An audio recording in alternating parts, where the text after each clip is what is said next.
Great. Okay, so thank you very much for giving me the opportunity to speak here at this meeting. I really regret that I cannot be here in person. Same here, so I'm in the US and traveling was, it was very difficult to get any foreign travel approved until very recently. So it has to be via Zoom, but I hope another opportunity will be that I can come. So in this presentation, I will talk about an overview of recent developments for tools in Phenix for cryo-EM. So in this figure, you can see the cryo-EM structure determination workflow. So let's go through each of these steps very quickly. So the first step we want to do when we start out in Phenix with cryo-EM data is to assess the quality of the map. So in other words, we want to know how good is the map, what is the resolution, are there any problems? And the reason is that if we find any problems, we can fix this maybe immediately and we don't move on to other steps, lose time, and which is very frustrating. So very first thing that we want to do is assess the quality of the map. Once we are sure that the map is okay, we can try to improve it. And so we want to get the best possible map, so all the following steps are easier. Then if there's some symmetry, we want to find the internal symmetry and reduce the map to the repeating unit, because for steps such as model building, we can use the symmetry so we don't build into the full map, but only into the repeating unit.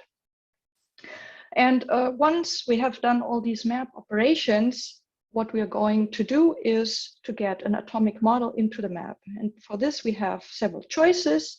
The first one is to build a model from scratch into the map. And the other choice is to dock an existing model into the map.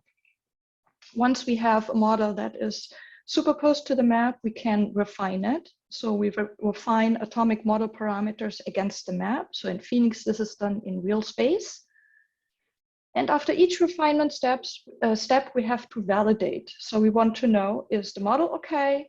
And does the model actually reflect the experimental data? So we check model and model versus data quality. And then we repeat the cycle between refinement and validation until we are satisfied with our model, and then we can deposit the structure and the data. So Phenix has tools for each of these steps. So here in these orange boxes, I have the names of these tools. This is not an exhaustive list, but these are the main programs that we offer. And of course, there's no time to talk really in depth about all of these. So I want to focus in the remainder of this presentation on two tools. One is density modification. So it's a part of map improvement. And the other set of tools is about using predicted models for cryo-EM. So let's start with the map improvement. So it's about density modification. And first of all, I want to contrast the two methods that we have. So for map improvement, we have sharpening. Sharpening does improve the clarity of a map. So by optimizing the resolution-dependent weighting of Fourier terms, we can get a clearer map. So for example, here we have this initial map in blue that is looks like very low resolution. It's very tube-like density, but by sharpening, we can get something that is much clearer and allows us to build an atomic model into it. Now, density modification improves the accuracy of a map. So we will use prior expectations about a map to correct errors in Fourier terms. So here's an example of before and after. We have the initial map in blue. So this is not so great, right? We have a lot of noise in this left-hand side. The protein region looks okay, but well, maybe it can be done better. And indeed, by density modification, we can get a clearer map in the protein region and less noise outside. So as I said, for density modification, we use prior expectations about a map. And what are these prior expectations? So here again is this initial map that is noisy. So our prior expectation is that the solvent region is flat So instead of having all these peaks here, we expect there to be no density.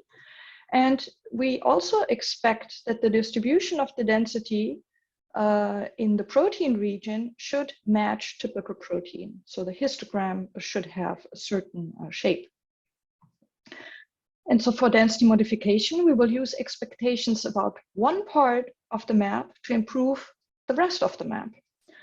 And so here is the basis of density modification. So this is how it works. Let's say we start out with this noisy map here. So we can maybe guess that the density in the upper right corresponds to the solvent region. So this should actually be flat, but right now we still have all these peaks floating around. So for density modification, we will identify local expected density. As we did here, we know, okay, this is probably protein, this is the solvent region, this is the protein region.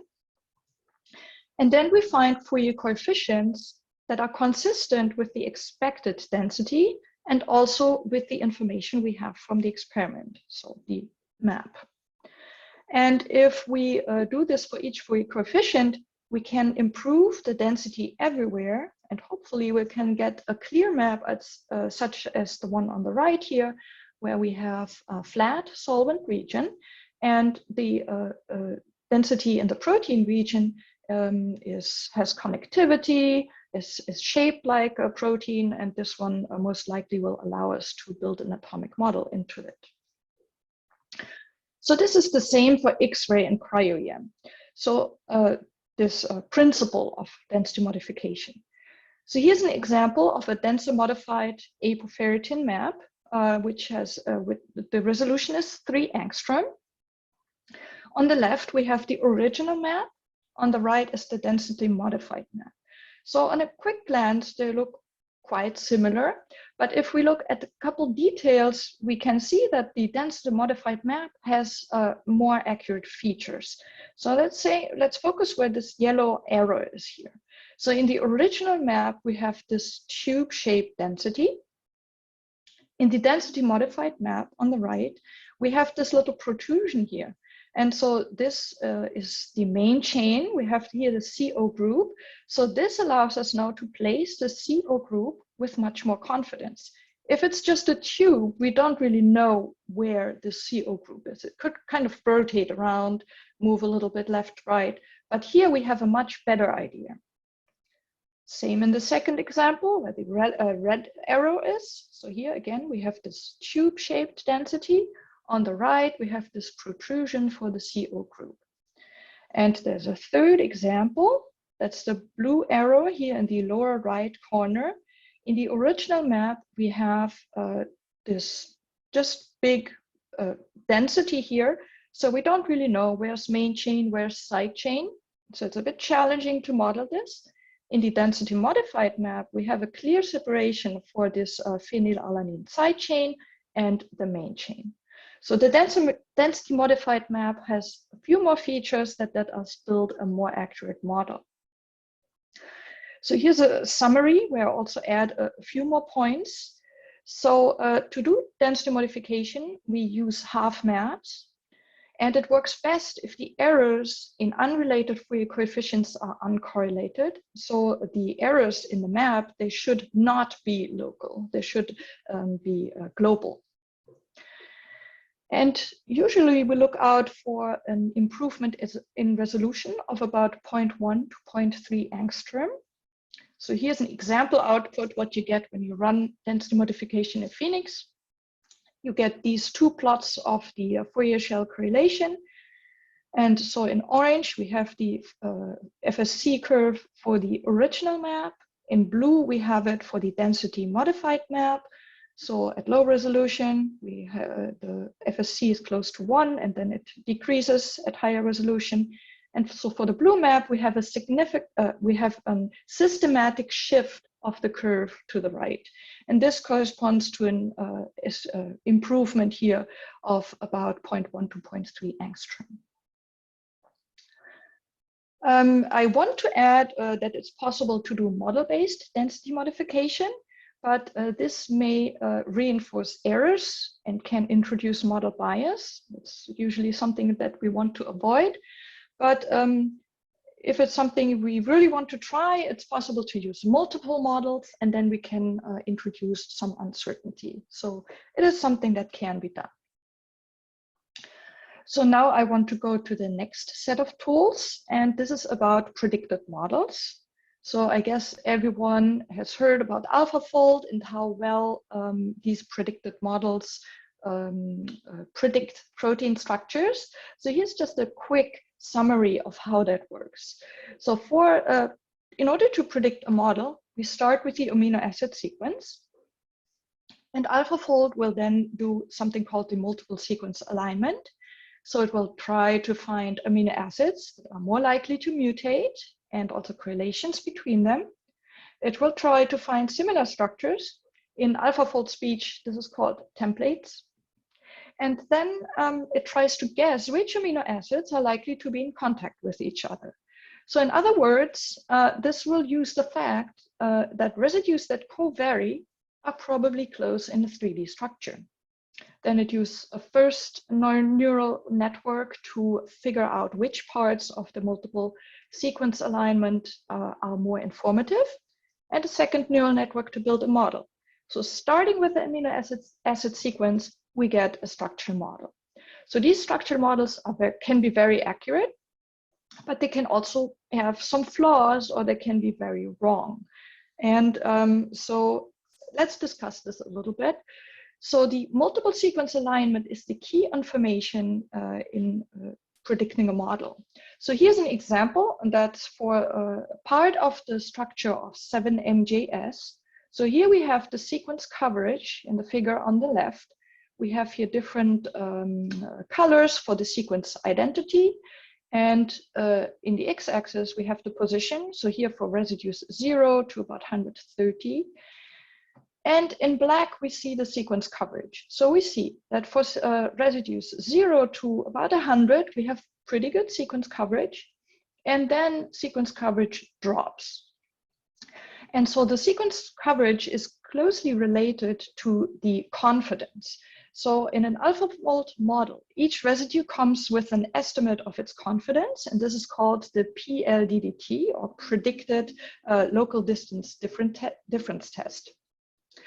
And so this PLDDT is very similar to the sequence coverage. So we have good PLDDT or confidence for residues 0 to about 100, and then we have this drop here. So how does this look like for this particular example in 3D? So how does the AlphaFold model look like? Here we have a superposition of the AlphaFold model in green, and then in lavender, the deposited structure. So first of all, it's of course amazing how well the predicted model corresponds to the deposited structure. So especially here in this, for residues 1 to 100, that is part here, the left part of this model, we have high sequence coverage and confidence, and we have good superposition. However, we have this loop here on the right. This corresponds to residues 100 to 120. Here we have low sequence coverage, low confidence, and also low accuracy. So let's zoom in a little bit into this high confidence area. And let's see what the side chains are doing. So here again is a superposition. Green AlphaFold, lavender is the deposited structure, and these two structures superpose very well. We have this tyrosine that's almost perfectly superposed. We have many side chains and main chain atoms that correspond very well to each other. And so high confidence residues can be very accurate compared to the experimentally determined structure. However, we have to be aware that some rotamers may be poor and that there may be some errors, even if the confidence level is high. So we have to take all this information with a grain of salt. So just to summarize about predicted models, these can jumpstart structure determination. The high confidence parts are often accurate, but not always. They are predicted models are better than a homology model because there are no insertions and deletions in the sequence. So all these problems that arise with insertions and deletions, we don't have with these predicted models. The confidence measure, in the case of AlphaFold, it's the PLDDT, allows pruning of worst parts of the model. And so again, here's the PLDDT. If we see, oh, there's a dip, there are some parts of the model that are not, AlphaFold is not so confident about, we can just cut this part off and work with the remainder. So Phenix has several tools that use predicted models, and these are the following. The first one is called process predicted model. So it will take a predicted model as input and can do some actions such as cutting off the worst parts. Then we have dock predicted model, which will dock this processed model into the map. And as we just cut off some parts of our model, we have an incomplete model that is superposed to the map. What we want to have is a complete model, or as complete as possible. And this can be done with rebuild predicted model. So it tries to complete what has been cut off in the previous step. So all these steps can be done in separation, but there's also dock and rebuild that actually does all of these steps at once. So if there is a not so challenging case, it might be worth trying just starting dock and rebuild, push a button, and then see what comes out. In more challenging cases, it might be better to go step by step and check the output. So let's do an example run, virtual run of these tools. So let's start with process predicted model. So it will replace information or estimates of uncertainty with pseudo B factors. It can cut off uncertain parts of the model, and it can also break the model into compact domains. So AlphaFold models, another thing that's uncertain often is actually the orientation of the domains with respect to each other. So then we just simply cut off each domain and search for each domain individually. So we will use an example. The deposited structure is 7BRM, and this is tutorial data that's shipped with the Phenix installation. So let's start with the AlphaFold model. This is how the predicted model for 7BRM sequence looks like. So that looks like protein. So everything seems to be fine. Here's this terminal region. So this floats around in space. So this is probably something that's not so certain. And let's double check and let's color the residues according to their uncertainty. So blue is good, red is bad, and indeed this terminal region here is not so certain. AlphaFold is not so certain about it. There are two more regions. There's this end of these two strands and the little loop here that it's not so certain about, and we have this loop in the background that it's not so certain. Let's compare this to the deposited structure. This is actually correspond, and indeed it corresponds quite well. So here the terminal region is different. We have here these two strands have a slightly different orientation, and the loop is also different. Now this area in the background is actually pretty good. So even if AlphaFold was not so sure about it, it's actually correct. But we have this other region here that is different between the deposited and the predicted model. And AlphaFold was actually confident about this one. So now what will process predicted model do? It will prune off these uncertain parts. And so here you can see it cut off some parts, here the terminal region, here this loop, and the loop in the background. So you can see that there are some other breaks here. I think these are just some PyMol representation issues because it broke this protein into 3 domains. Now, the next step is we take this processed model that is not complete compared to the full sequence of this protein, and we try to dock it into the map. This can be done with dock predicted model. So here again is the same processed AlphaFold model, slightly different orientation, different viewer. And here's the map, and let's dock it. And that looks quite convincing. So the predicted model docks quite well into the map. So a few more words about this docking. If you're familiar to Phenix, we also have the tool that's called dock and map. That's what we used prior to this AlphaFold revolution. So dock predicted model actually uses the dock and map procedure for the docking, but it does a couple more things in addition. So as we are working with these predicted models, it tries to keep the domains close, and it uses the same transformations. And it can also run process predicted model as part of the procedure. So if you don't want to run the two steps separately, you can do it at once. So once we have docked this processed model, which is incomplete, into the map, we want to complete this model. Unless we want to build everything by hand, it's of course easier to ask a program to do that for us.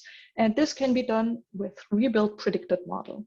So it will morph the predicted model, which is complete, onto the docked domains. The docked domains we got from the processed model.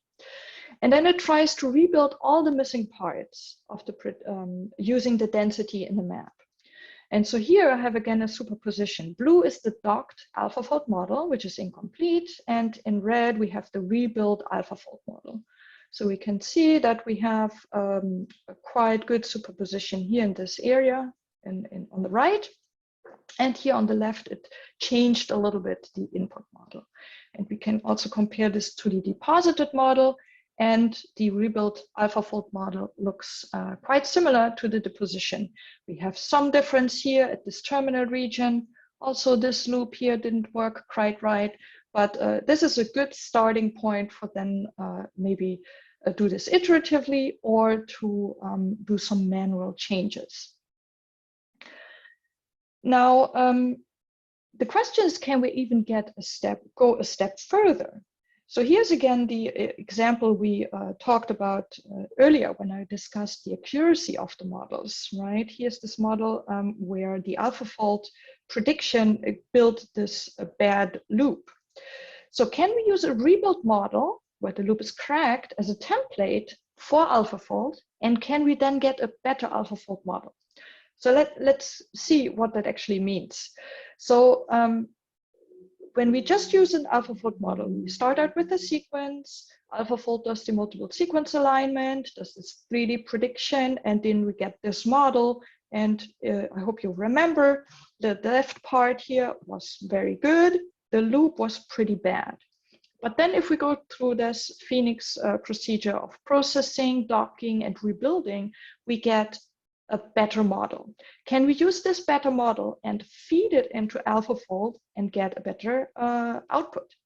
So this time we run AlphaFold using the sequence, doing multiple sequence alignment, and then this time we use the template that has the good loop. And yes, we will get a better model, right? So here we have now a better modeling of this loop. And so the template improves the prediction, and the new prediction is even better than the template that we put in. So we can do this iteratively.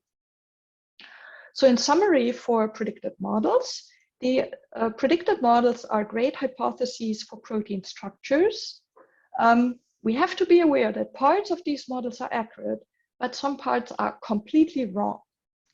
And they can be nevertheless be used for jump-starting structure determination. And as we've seen, they can be iteratively improved with a density map.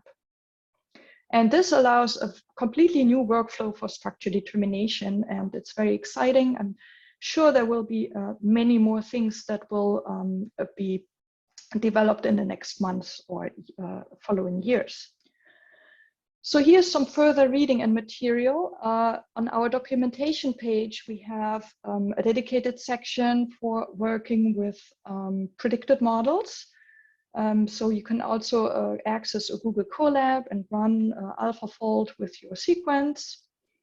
Also, all of these things that I presented today is the work of Tom Terwilliger. So if you want to actually hear Tom himself talking about all this, you can go to the Phenix Tutorials YouTube channel. And if you go to playlists, we have a playlist for presentations. And we had some virtual Zoom, Phenix workshops, and so Tom presents his cryo-EM tools, and he recently also made a lecture about AlphaFold. So it's might be interesting for those who want to know more. And finally, Phenix is a collaborative project. So there are 5 groups that are contributing. I'm from Lawrence Berkeley Lab. And the other groups are the University of Cambridge, that's Randy Reed's group, Jane and David Richardson's group at Duke University, Matt Baker at UT Health, and then Tom Terwilliger at Los Alamos. And I don't know, today is May the 4th, so let me just do 2 silly slides. I told you we have 2 tools for map improvement, right? And maybe you're wondering now, shall I do density modification or shall we do auto sharpen? And so the answer is try density modification first, and if that doesn't work, you can do auto sharpen. Okay, so enough silliness. Now I'd like to thank you for your attention. And again, it's great to give a talk here, and I hope next time we'll be in person.